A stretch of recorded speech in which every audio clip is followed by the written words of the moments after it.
I'm Carly. I've been working as an office clerk at my current company for almost 20 years. Over time, my bosses and colleagues have become like family. We all get along, and I truly believe it's a great place to work. However, as I approached the age of 50, often seen as the midlife mark, I began to wonder if this was the life I wanted for the rest of my days. These thoughts were vague. I didn't have clear goals or ambitions like, I want to do this, or I want to try that.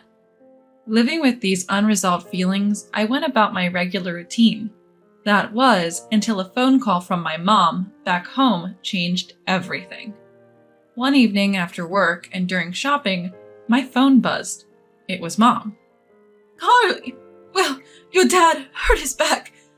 He got some patches from the hospital and is resting now, but he can't stand at the shop, so he's taking some time off. Concerned about my immobile dad, I decided to visit my parents the next day. As soon as I entered their house, I heard them arguing. I rushed towards the voices and found my dad trying to prepare some pastries and Mom telling him to stop, worried it might worsen his pain. My parents run a bakery, passed down through generations. I'd never seen my dad take a day off.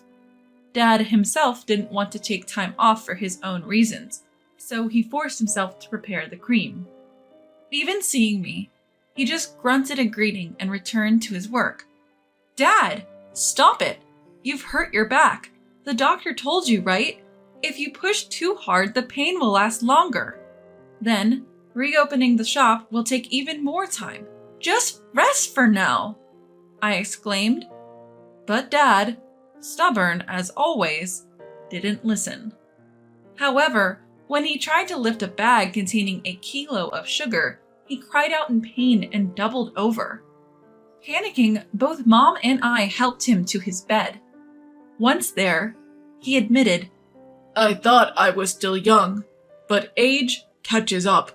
With the new fancy store in the neighborhood taking our customers, maybe it's time to think about closing the shop for good. Our bakery was popular back in the day, but with trendy stores popping up and online shopping being the norm, it's been tough. The younger generation isn't into our traditional treats. The number of customers is decreasing year by year due to this shift away from Western sweets. Still, I love our pastries. Friends, family, and colleagues agree they're delicious. Ideally, I'd want the shop to continue. But without any knowledge about baking and with my parents aging, it would be risky for me to take over. And I couldn't recklessly tell them to keep going. Dad must really want the shop to continue, but at that moment, I felt so powerless. Eventually, Dad's pain lingered for so long that he had to close the shop for about a month. Even when he resumed business, it seemed like he was still in pain as he worked. Seeing this, I wanted to help Dad. After discussing with my husband, Andy, I decided to assist in the family shop during my days off. At first, Andy was supportive, often telling me, "It's okay, go ahead." But as I began spending most of my weekends helping out at my family's place, Andy became resentful. Every time I got ready to leave, he would make snide remarks like, "You value your family more than your own husband," or, "Isn't it too late for that shop anyway? Aren't you just wasting your time?" Initially, I responded with understanding, saying, "I get it, I'm sorry." But as this became a pattern, I began to just leave the house without reacting. In response, Andy started to act childishly by hiding the apron I used at the shop or trying to make me oversleep by turning off my alarm. Watching him play such juvenile pranks with a smirk, my love for Andy dwindled. Then, one day, things took a turn. Next Monday, began one of my superiors, Alan. We're having a client meeting at our office. I was thinking of serving desserts from your family shop. Would that be all right? Oh, but isn't the shop still closed? If so, don't worry about it. I readily agreed. immediately went to my family's place and bought the desserts for Alan, who had always been a fan of our products and frequently visited with his family. So to speak, he's a regular customer. So, Alan introduced our delicacies to the clients, hoping they would love them. As I was working, Alan and one of the clients came to see me during lunch break. This is Carly, the one I told you about from the dessert shop. Alan introduced me out of the blue to the client. Baffled, I met the client, Jude, who began, "Sorry to surprise you. My name's Jude. The dessert I had earlier was so delicious. I had to know where it was from. When I found out it was from your family shop, I felt the need to thank you in person. I heard it's a long-established dessert shop. Is that why the flavor is so profound? It was truly amazing." According to Alan, Jude is a huge fan of desserts and even goes on dessert hopping with her family during weekends. I never expected someone to personally come to thank me. I was overwhelmed and tears welled up in my eyes. Taken aback by my sudden emotional outburst, I explained to the startled Alan and Jude, "I'm sorry, I didn't expect such appreciation. I think Dad would be thrilled to hear this, but I fear this flavor might end with Dad's generation. If you liked it, please visit the shop." Jude, surprised, asked, "Are you closing the shop?" I shared the circumstances at home and my feelings. "If you wish for the shop to continue, why not learn and take over, even if it's now? It's never too late. I have often thought about it myself, but quitting my current job and taking over my family store comes with its risks. And besides, even if I were to take over, I am not confident that the store's sales would recover. I am almost 50 years old, and I don't have the courage to start something new at this age. I don't even know where to begin. It's not just about keeping the store going, and since I have never been involved in the management or confectionery making, I'm anxious about whether I can handle it," I said. Jude thought for a moment before responding. "I hate lies, you know. Your family's confectionery was really delicious. If possible, I would like many people to taste this flavor. But I understand your anxiety. As we age, we become less inclined to take on new challenges. But I believe that it is never too late to start something new. Besides, you were just saying earlier that you wonder if your life is okay as it is now. If you think so, then now is your chance to change your life." Upon hearing that, it was as if a lightning bolt struck my head. While I said that I wanted to change myself, I never took any action and was just wasting time. Of course, taking over the store is by no means an easy task, and it is inevitable that I would cause trouble for both my company and my family. But now that my children are adults and independent, and Andy is working, things might work out after all. "I think you need time to talk with your family, and if you decide on anything, please contact me. I will help you," Jude said as she handed me her business card. It was truly a grateful encounter. That night, I talked to Andy about what happened today and told him that I wanted to explore ways to revive our family's confectionery store. However, he responded with a mocking attitude. "No way, you must be joking. Or are you trying to scam someone? There's no way that old and dirty store will become popular again. Besides, recently you've been helping out as an excuse to neglect household chores. You should just give up and close the store gracefully, and you should just do the housework like you're supposed to," he said, laughing at the serious concerns I had confided in him. You may think that our store is old and about to go out of business, but there are people who like our store's tastes and are willing to support us, so I think there is still a chance. And if I don't do anything now, I will regret it for the rest of my life. I know I'm being selfish, but our children are independent now, and it looks like I'll be able to receive early retirement pay, so I should be able to get by for a while. And when I'm not around, you can just do the housework," I said. Andy's face clearly showed his displeasure as he said, "Huh? I married you because you could handle both work and housework, and now you're suddenly quitting your job to take over the store and neglecting housework? That's a breach of contract. And besides, If it were a young and beautiful female president, it would be newsworthy, but a nearly 50-year-old woman standing in the store won't work. Men all want to buy from young and beautiful women. I don't have any emotional attachment to the store, so I just wish it would go out of business already. Confectionery is outdated in this day and age anyway.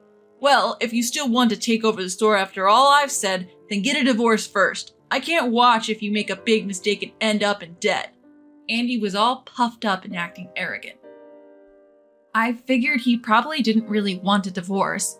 He must have thought I'd give in if he just mentioned it, but when I said, "All right, bring the divorce papers then," he looked shocked, even though he was the one who brought it up. Of course, I had my doubts and fears, but after much thought, I was determined to take over the shop.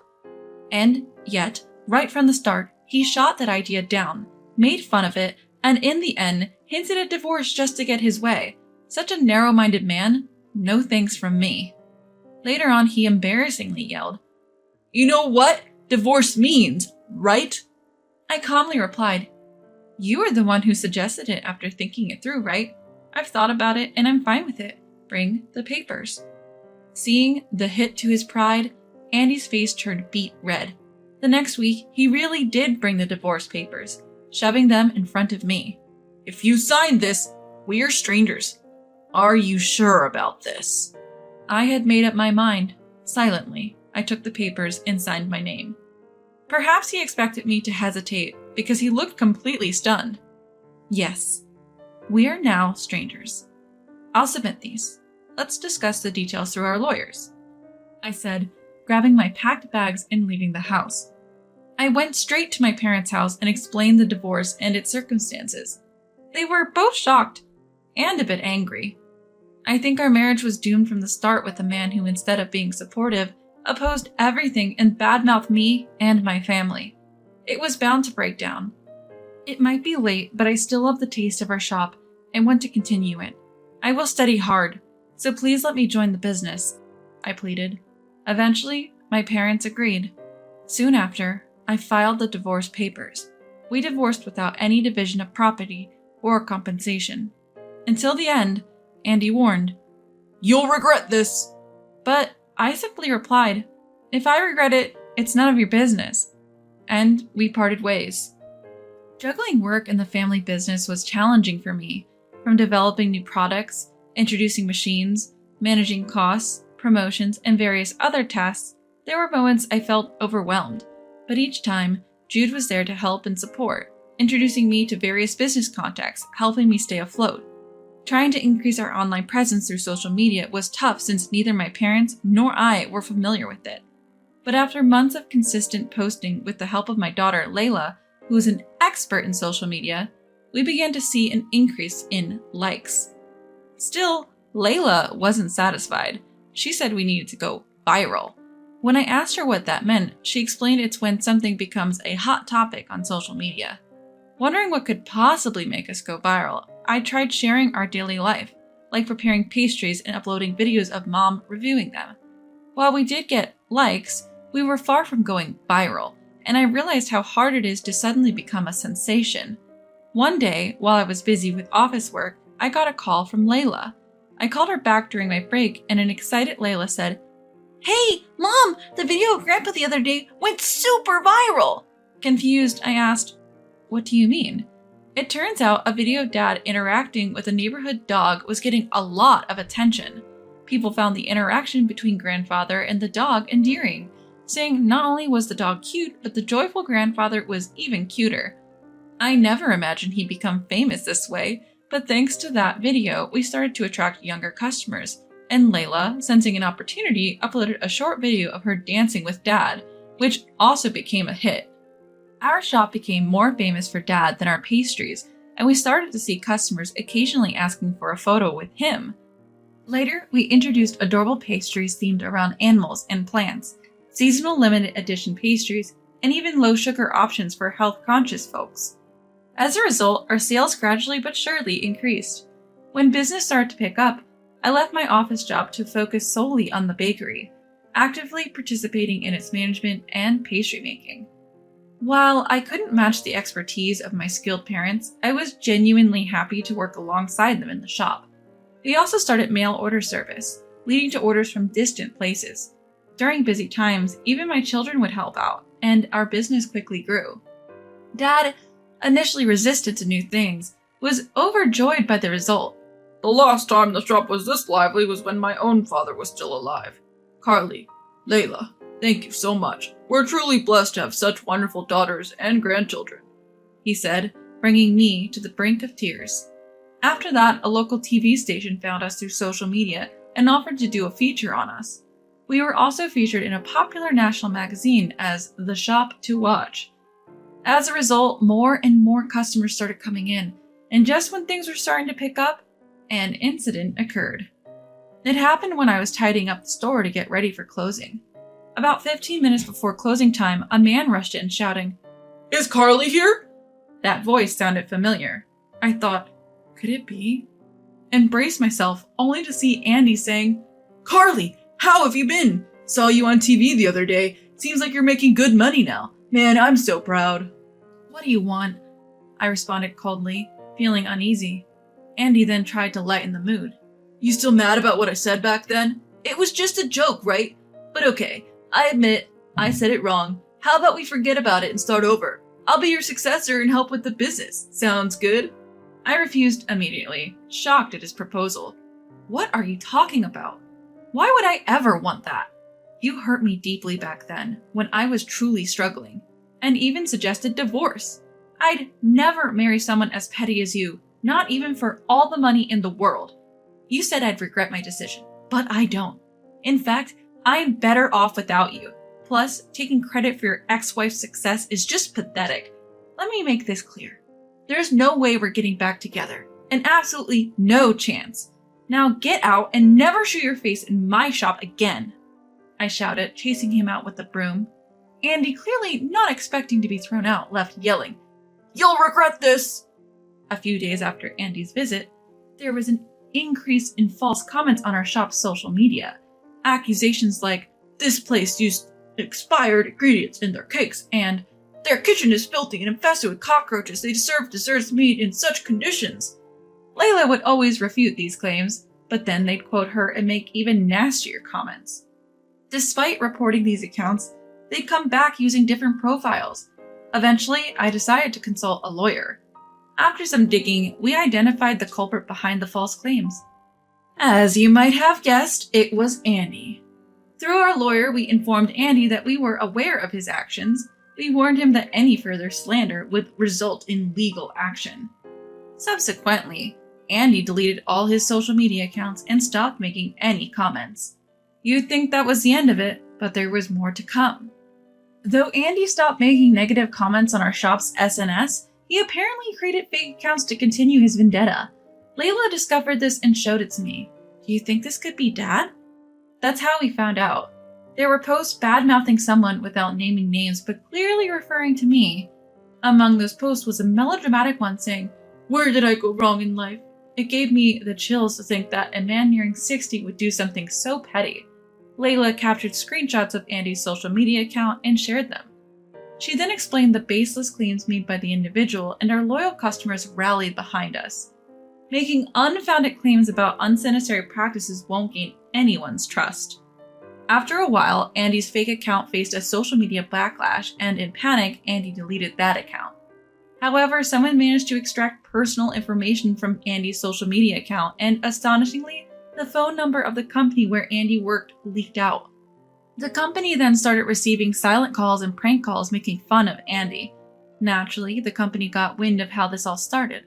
While younger employees who use social media were buzzing about it, the senior executives, angry about the company being identified, were quite stern with Andy. Even if Andy wanted to switch jobs, it would be tough due to his age, and now he's treated like a pariah by his colleagues. You may wonder how I know all this. Well, a few days ago, Andy called me crying, shared the details, and in his usual self-centered manner, asked me to help him save face. Honestly, I keep regretting why I ever fell in love and married such a man. Of course, I declined all of Andy's requests and blocked his number. Now, what design should I go with for the new product? I pondered, trying to put thoughts of Andy behind me.